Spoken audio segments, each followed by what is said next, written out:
Salam saudara, kita memasuki Abam 828. Silakan Bapak Pendeta Dr. Yehuda membantu membacakannya. Silakan Pak. Ya, yang pertama Pak, dari seorang wanita berusia 39 tahun, Yes. menikah, tinggal di Tangerang. Saya sudah lama fansnya Pak Erastus. Dari dulu pada saat Bapak sering mengadakan seminar di Radio Pangkal Pinang, dan saya selalu ikut dan tidak pernah melewati. Pada saat saya di Tangerang, bersyukur sudah bisa didengar melalui YouTube. Bagi pribadi saya, pengajaran yang benar-benar murni dan memang harus seperti pengajaran Bapak yang berani menyingkap kebenaran seperti Bapak lakukan. Saya melihat banyak gereja-gereja yang pengajarannya seperti mengajar anak-anak sekolah minggu. Kita sudah dewasa secara umur dan harus juga dewasa secara rohani. Itu sekali lagi versi saya pribadi, Pak. Mendengar banyak orang yang pro dan kontra akan pengajaran Bapak, saya itu mikir, Pak, ibarat kata ini versi saya, Pak. Lu itu siapa? Dalam kurung kepada orang-orang yang ngomongin Bapak. Baru anak kemarin sore yang baru belajar naik mimbar dan baru tahu dan sok tahu tentang Alkitab, baru juga naik mimbar, baru juga bisa khotbah. Intinya semua baru. Di gereja saya beribadah, ada juga sindiran tentang khotbah Bapak termasuk Ibu Gembala. Saya merenungi dan memperhatikan, ya ampun, kok kamu jadi Ibu Gembala harusnya mengarahkan jemaat, tapi ini membuat gosip kepada jemaatnya. Yang jemaat tidak tahu, jadi tahu tentang pengajaran Bapak. Dibilang sesat. Saya merenungi begini, kalau kamu Ibu Gembala dan kamu tahu firman, kenapa tidak mendengar tentang logos itu dari awal sampai akhir? Barulah kamu bisa berkata itu penyesatan atau tidak. Ini dengar juga enggak, dengar dari orang mungkin. Bisa jadi kalau Bapak tidak membahas logos, mungkin semua orang juga tidak tahu tentang apa artinya logos. Terus yang saya tahu, apa yang sudah Ibu atau orang-orang yang ngomongin Bapak sesat. Apa yang mereka telah lakukan atau berikan? Pak Era sudah mendirikan sekolah, menulis buku-buku dan menciptakan lagu-lagu begitu luar biasa. Gereja sudah besar dan jemaat yang banyak, sedangkan mereka adalah orang-orang yang baru bangun kali Pak. Ya, benar-benar lucu Pak. Pak tetap semangat dan berjuang untuk menyelamatkan jiwa-jiwa, masuk di dalam kekekalan dan membawa masuk ke langit baru, bumi baru. Keren. Seperti yang Tuhan Yesus inginkan. Amin Pak, we love you. Aduh, we love you too. Keren, ini mendukung kita. Yeah. Kita satu keluarga, kita sama-sama ke langit baru, bumi baru. We love you. Amin. Oke, terus. Berikutnya dari seorang wanita berusia 44 tahun, menikah, tinggal di Denpasar. Shalom Bapak rohaniku yang saya hormati dan kasihi dalam Tuhan Yesus Kristus. Saya mengenal Bapak sudah 11 tahun yang lalu saat seminar di Bali sampai hari ini. Sejak itu saya selalu mengikuti khotbah Bapak yang menurut saya berbobot. Puji Tuhan, dengan adanya Abam ini saya belajar banyak hal dari kesaksian orang-orang yang tragis dan banyak yang diubahkan. Sejak saya selalu mengikuti Abam, saya banyak-banyak bersyukur. Apalagi setiap pagi selalu mengikuti doa pagi. Hidup saya yang gampang emosi jadi lebih teduh. Amin. Ya. Pak, saya juga sangat sedih melihat Bapak dibully, direndahkan di media sosial. Dalam suatu doa pagi, saya dapat penglihatan saat Bapak berdoa sampai tiarap. Saya menangis, pasti begitu beratnya beban Bapak. Waktu itu saya bilang ke Tuhan, berikan kepada Pak Eras kekuatan yang lebih, lingkupi dengan damai-Mu ya Tuhan. Dan di hari berikutnya saat doa pagi saya melihat ada jembatan yang terang, dan terang itu ada di ujung jembatan tersebut. Saya menyimpulkan bahwa jalan yang kita tempuh sudah benar Pak, walaupun orang di luar menyesat bidatkan Bapak. Sebenarnya mereka sendirilah yang tersesat. Ayo maju terus Pak, pantang mundur. Ya. Pak Eras, sudah seminggu ini saya tidak bisa mengikuti doa pagi. Saya rindu. Kalau boleh Pak, saya minta bantu doanya karena saya sakit asam lambung keras sampai nggak bisa bergerak, tangan badan nyeri. Tangan kanan tidak bisa digunakan, kaku dan lemah. Dan saya mengucapkan banyak-banyak terima kasih buat perhatiannya. Maaf Pak kalau kepanjangan, Tuhan Yesus memberkati. Bapa di sorga menolong kekasih ini. Wanita usia 44 tahun di Denpasar. Dia kekasih-Mu, kekasih kami semua. Tolong Bapakku, mohon tolong. Sembuhkan sakitnya Bapa dalam nama Yesus Kristus. Amin. Oke. Ya, berikutnya Pak, dari seorang wanita berusia 38 tahun, menikah, tinggal di Jakarta Utara. Hidup saya banyak diubahkan oleh kebenaran-kebenaran dari Pak Eras. Semenjak saya mengenal Tuhan, saya sudah mengikuti ajaran-ajaran beliau. Mungkin maksudnya Bapak ini ya. Ajaran-ajaran Bapak, dan sungguh luar biasa sekali apa yang diajarkannya. Beliau adalah role model saya. Jadi Bapak menjadi role model ini penanya dalam menjalani hidup ini. Saya amat beruntung bisa mengikuti ajaran-ajaran beliau. Saya pertama kali bertemu dengan beliau langsung waktu saya dibaptis di Gading Kirana tahun 2017 lalu. Keinginan saya dari dulu ingin sekali bisa bertemu beliau untuk sekedar mengucapkan terima kasih karena begitu banyak kebenaran yang saya rasakan dari ajaran beliau. Cuman itu hanya mimpi bagi saya. Dan sekarang di tanggal 15 nanti saya akan menjalani operasi. Hati saya penuh ketakutan. Saya takut menghadapi operasi nanti. Impian saya hanya satu, saya hanya ingin bertemu dengan Pak Eras. Saya hanya ingin dia peluk saya sambil berkata aku kuat dan aku pasti sembuh. Saya tidak memiliki orang tua, namun pede saat saya mengikuti beliau. Saya merasa memiliki seorang ayah yang selalu mengingatkan saya. Jadi merasa Bapak sebagai ayahnya penanya. Seandainya nanti saat saya operasi dan tidak berhasil, saya hanya ingin menyampaikan terima kasih Pak Eras untuk semua nasihat dan pelajaran hidup yang sudah Bapak berikan. Saya sungguh sangat berterima kasih. Bapak adalah teladan bagi saya agar bisa mengubah semua kehidupan saya. Sehat selalu untuk Pak Eras dan keluarga. Terima kasih, Tuhan Yesus memberkati. Tolong catat nomor. Nanti ditelepon. Ya, bagus ini. Nanti saya coba. Dia dioperasi di mana, sakit apa, nggak tahu ya. Cuma tanggal 15 saja dioperasi begitu, Pak. Oke. Tanggal 15 ya. 15 nanti. Operasi apa nggak tahu ya. Belum tahu juga ya. Coba nanti dihubungi lah. Apa yang bisa kita bantu, paling tidak saya memberi penguatannya. Oke, teruskan. Berikutnya dari seorang wanita berusia 24 tahun, masih single, kuliah. Shalom Bapak Eras yang saya kasihi dan saya sayang seperti Bapak sendiri. Terima kasih banyak ya Bapak, berkat khotbahnya Bapak dan lagu-lagu yang Bapak ciptakan itu sangat-sangat mengubah hidup saya. Sejak 2013 saya selalu setia, umur 11 waktu itu Pak ya, berarti. Selalu setia tunggu khotbahnya Bapak yang disiarkan di channel AFB TV. Waktu itu dengar khotbah Bapak saya masih bingung dan belum memahami betul-betul, tapi rasa haus, rasa ingin terus mendengar itu kuat sekali. 10 tahun yang lalu? 10 tahun umur lalu 14. masih, 14 ya. Remaja dia, oke. Terus ingin terus mendengar itu kuat sekali, sehingga saya bertekad harus mengikuti terus biar bisa mengerti. Karena dalam hati saya berpikir siapa tahu saya bisa diubahkan. Karena banyak khotbah yang sudah saya dengar yang katanya kebenaran tapi tidak mengubah saya Bapak. Hidup saya seperti biasa-biasa saja. Puji Tuhan saya ikut ajarannya Bapak sampai sekarang lewat Truth ID, baik dari Sunday Service, Abam, doa pagi, doa malam, komunitas suara kebenaran, dan Logos. Dari situ saya mulai merasa bahwa kenyamanan saya sedang dibongkar dan apa yang dulu pernah saya lakukan itu tidak Tuhan nikmati. Sedih hati saya Bapak, kok bisa ya saya sejahat itu dan memperlakukan Tuhan secara tidak hormat. Saya mulai membangun hubungan dengan Tuhan dari hari ke hari sampai sekarang dan minta ampun dan berjanji tidak mengulangi hal yang sama. Ini ciri orang yang berubah. Ya. Kok bisa ya saya sejahat itu? Ya. Nah itu ciri orang yang diubahkan Tuhan. Terus semakin saya mengikuti ajarannya Bapak, saya dibukakan dimensi kekekalan itu Bapak. Betapa tragisnya hidup ini jika tidak membutuhkan Tuhan. Iya. Dan sekarang saya ingin belajar mau memindahkan hati saya ke kekekalan. Saya tahu itu semua tidak gampang, pasti ada harga yang harus dibayar. Tapi ini sudah menjadi kenekatan, jadi tekad untuk saya hidup menurut kehendaknya Tuhan. Iya. Saya minta doanya ya Bapak, supaya saya semakin dimampukan, dikuatkan, dan berjuang mematikan monster dalam diri ini. Amin. Walaupun saya tidak pernah ketemu Bapak, saya selalu berdoa begini sama Tuhan. Ya Bapak Yahweh, sertai selalu Bapak saya yang jauh di sana, Bapak Eras. Berikan kesehatan yang baik, umur panjang, dan kalau bisa Bapak Eras jangan meninggal dulu. Tunggu kedatangan Tuhan kedua kalinya. Baru Bapak diangkat saja Tuhan, diangkat saja Tuhan. Karena betul-betul saya sangat membutuhkan Bapak Eras dalam pertumbuhan rohani saya. Amin, amin. Saya juga ikut mengaminkan. Ya, itulah kerinduan saya Bapak. Minta maaf Bapak kalau saya terlalu bertele-tele. Terakhir Bapak, apakah bisa saya minta makalah Logos dan buku Kristologi? Saya mau belajar juga Bapak. Sekian dan terima kasih. Kiranya selalu diberkati oleh Bapak Elohim Yahweh. You are my daughter, spiritual daughter. Ya. Kamu anak rohani saya, ya. Oke. Saya senang kalau suatu hari kita ketemu. Buku kita kirim, ya. Terus buku mengenai Logos ini harus dikirim ya. Tolong dikirim lah. Lalu buku mengenai Logos itu per bab aja nak kayaknya. Harus di ini ya. Lempar. Mungkin ya Pak Yehuda bisa diatur nanti. Ya. Oke, teruskan.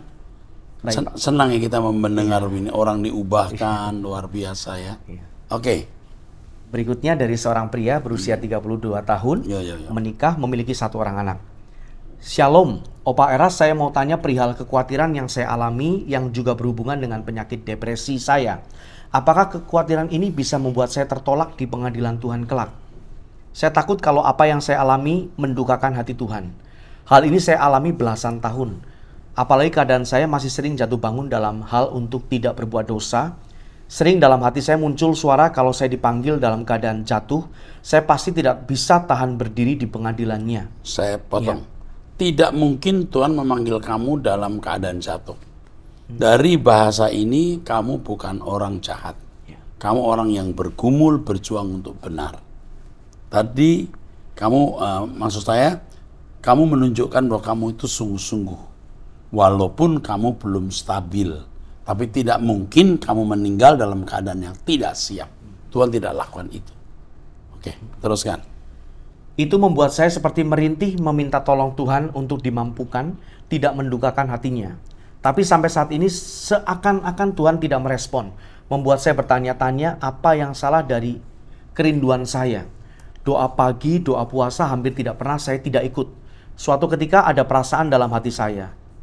Saya seperti berjalan bersama ribuan, bahkan jutaan manusia yang berjalan kepada dunia yang akan binasa. Di sini, saya menghayati betapa dalam dan jauhnya saya meninggalkan Tuhan. Saya baru menyadari bahwa selama itu hidup saya dibentuk oleh dunia yang rusak oleh kuasa gelap. Saya menyadari betapa sulitnya berjalan melawan arah dari ribuan manusia ini. Kalau saya tidak ditolong Tuhan bertemu dengan pengajaran Opa Eras, saya tidak tahu bagaimana hidup saya. Saya jadi takut kalau sampai Opa dipanggil Tuhan dan hidup saya belum beres, bagaimana nasib hidup saya bagaimana nasib hidup saya? Enggak. Kamu pasti selamat. Pasti kamu ditolong Tuhan.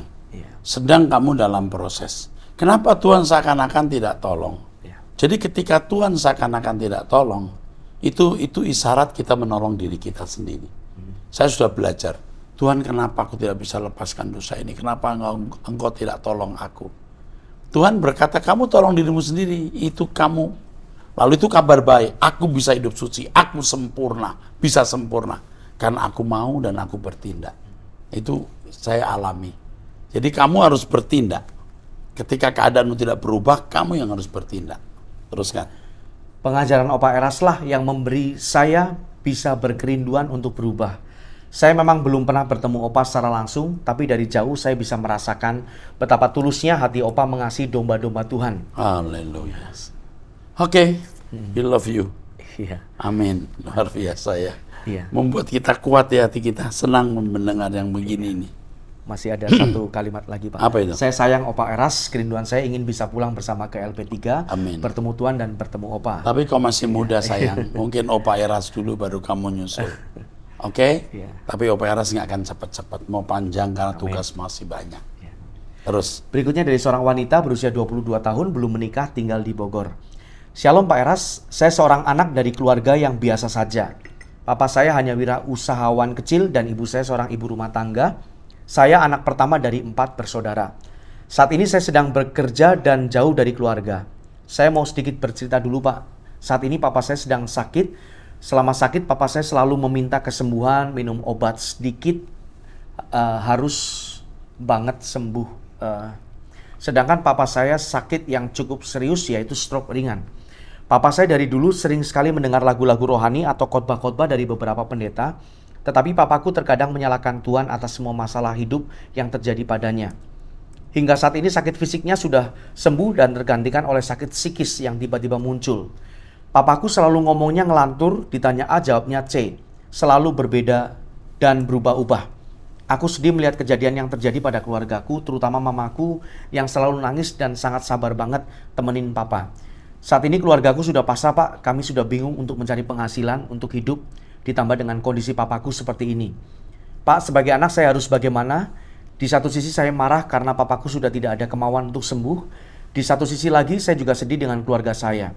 Pak Eras beri saya saran, saya harus bagaimana dan minta doa Bapak. Terima kasih, Tuhan Yesus memberkati. jadi tidak ada pencobaan yang melampaui kekuatan kita. Kamu sudah memandang ini benang ruwet yang nggak bisa diurai. Jadi kalau kau punya masalah seperti benang ruwet, urai yang kamu mampu urai. Yang kamu tidak bisa, kembalikan ke Tuhan. Tapi kamu jangan diam, urai yang bisa kamu urai. Bagian yang tidak bisa kamu urai, serahkan ke Tuhan. Lalu kamu jangan setengah putus asa kamu. Lakukan yang terbaik untuk keluarga kamu, semampu yang kamu lakukan. Di luar kemampuanmu, Tuhan pasti tolong. Jadi kamu jangan hanya minta doa ya. Pasti doa Tuhan tolong, pasti ya. Tetapi kamu harus melangkah, mengurai bagian yang bisa kamu urai, bagian yang tidak bisa kamu urai, kamu serahkan Tuhan. Kau pasti bisa melewatinya, pasti bisa menyelesaikan. Amin. Berikutnya Pak, dari seorang wanita usia 53 tahun, menikah, tinggal di Manggarai, NTT. Bapak Erastus, di saat saya doa pagi, puji Tuhan Yesus, puji Tuhan Yesus, Roh Kudus berikan saya gairah roh dan jiwa untuk bangun pagi jam 4. Dan puji Tuhan tidak pernah absen. Saya dihujat habis-habisan oleh suami saya, dia kata saya, terus saja kau ikuti aliran sesat itu. Saya nyaris tidak kuasai diri, tapi saya langsung jawab, sampai mati saya akan ikut pengajaran Pak Erastus. Saya tidak nitip nyawa denganmu. Nyawa saya milik Tuhan Yesus yang saya sembah, bukan Yesusmu yang kamu jadikan agama. Saya jengkel sekali Bapak Eras. Sabar ya. Sabar. Kamu sabar, jangan menjawab. Kamu mesti diam. Lalu buktikan kebenaran yang kamu pahami melalui perbuatan. Buktikan lewat perbuatan. Ya, saya juga disesat-sati orang seluruh dunia, tapi saya jalan terus. Ya, kalau saya memang benar-benar sesat, mereka yang mengatai sesat diberkati Tuhan. Tapi kalau saya tidak sesat, nah itu masalahnya. Oke, terus. Pak Eras, beberapa waktu yang lalu, sekitar bulan Mei, suami saya jatuh sakit hingga opnam dan saya meminta minyak urapan dari Bapak Gembala dan dikirim oleh Ibu Esther. Iya, dengan minyak urapan yang Bapak doakan, dia berangsur-angsur membaik dan pulih Bapak. Setelah beberapa minggu kondisinya stabil, baru dia mengaku bahwa gajinya selama ini hanya terima sisa sekian. Semua dipakai kredit bank untuk untuk tutup hutang judi. Iya, dan selama bertahun-tahun saya tidak pernah minta dan tuntut. Juga tidak pernah dia berikan ke saya. Bahkan setelah saya mengalami PHK, saya menopang hidup sendiri dari uang pesangon. Iya. Beberapa hari yang lalu saya sempat nekat minta uang untuk beli beras karena saya kehabisan. Selama ini anak saya yang menopang untuk beli beras, sempat kehabisan, saya dicaci maki. Ini ngomongnya nggak apa-apa, ya. Dibangsat-bangsatkan. Dan dikatai memang selama saya sakit kau yang keluar uang. Aduh Bapak Eras, sontak saya terdiam dan ingat nasihatnya Bapak untuk diam. Diam. Saya ikuti terus doa pagi, memakai panduan doa-doa malam yang Bapak Gembala bawakan di YouTube.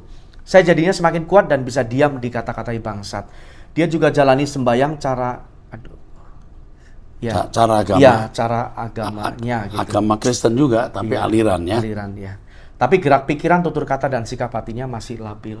Ya kan, begitu kan. Mengatai saya sesat, coba yang sesat siapa? Buah perbuatan menunjukkan orang itu sesat atau tidak. Tapi pesan saya, diam. Dan buktikan bahwa Anda tidak sesat dari perbuatan. Ya, oke, teruskan, luar biasa. Berikutnya Pak, dari seorang, ini no name, tidak tahu laki-laki atau perempuannya, 25 tahun, mahasiswa, tinggal di Jakarta.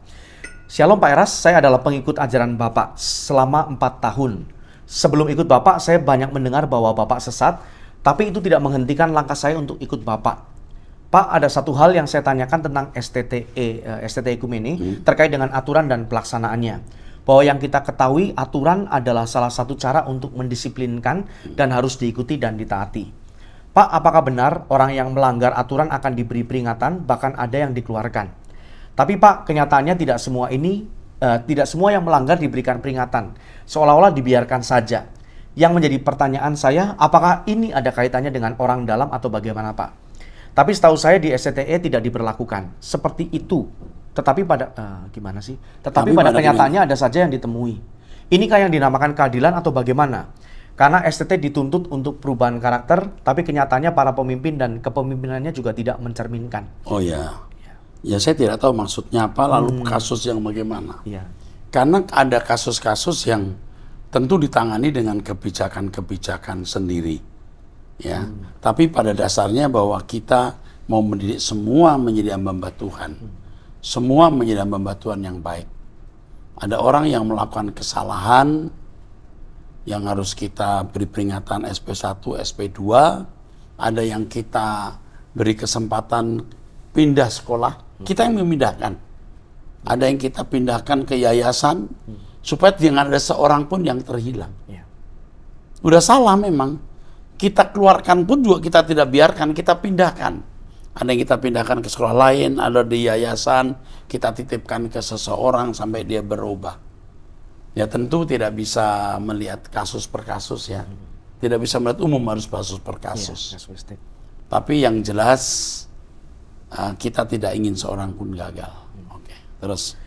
Bapak, dengan kerendahan hati saya minta maaf kalau saya ada salah. Karena kenyataannya Pak, banyak orang yang tidak suka dengan bawahan-bawahan Bapak.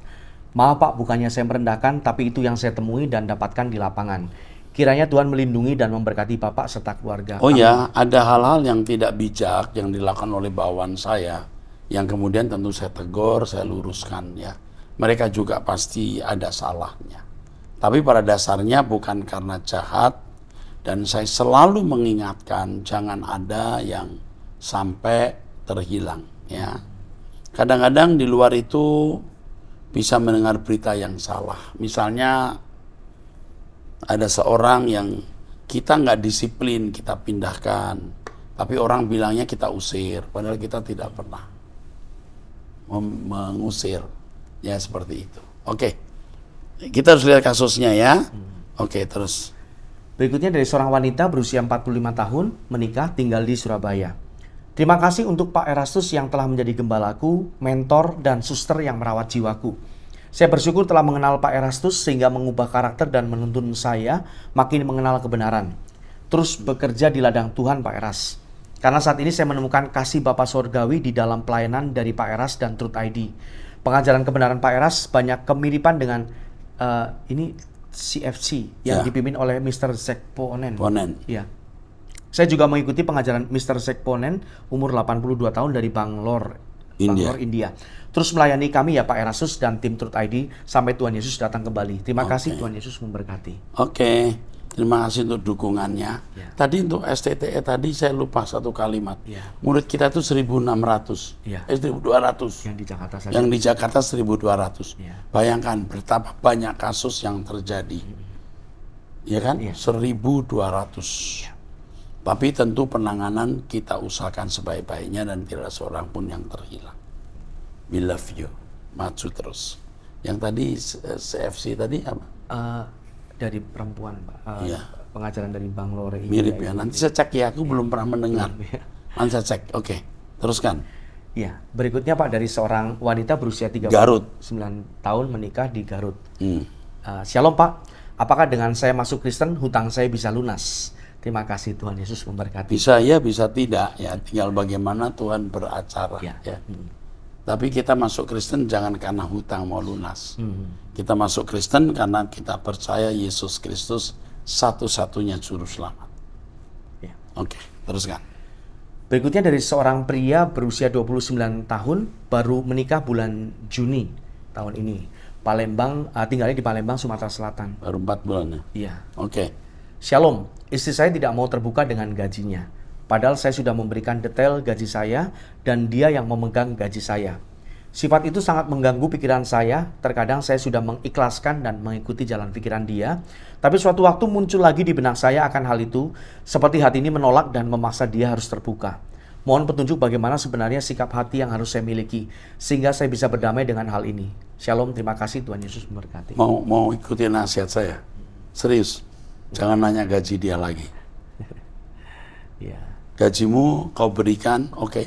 Tapi tentu harus minta. Kamu sendiri juga perlu memberi ke orang tua.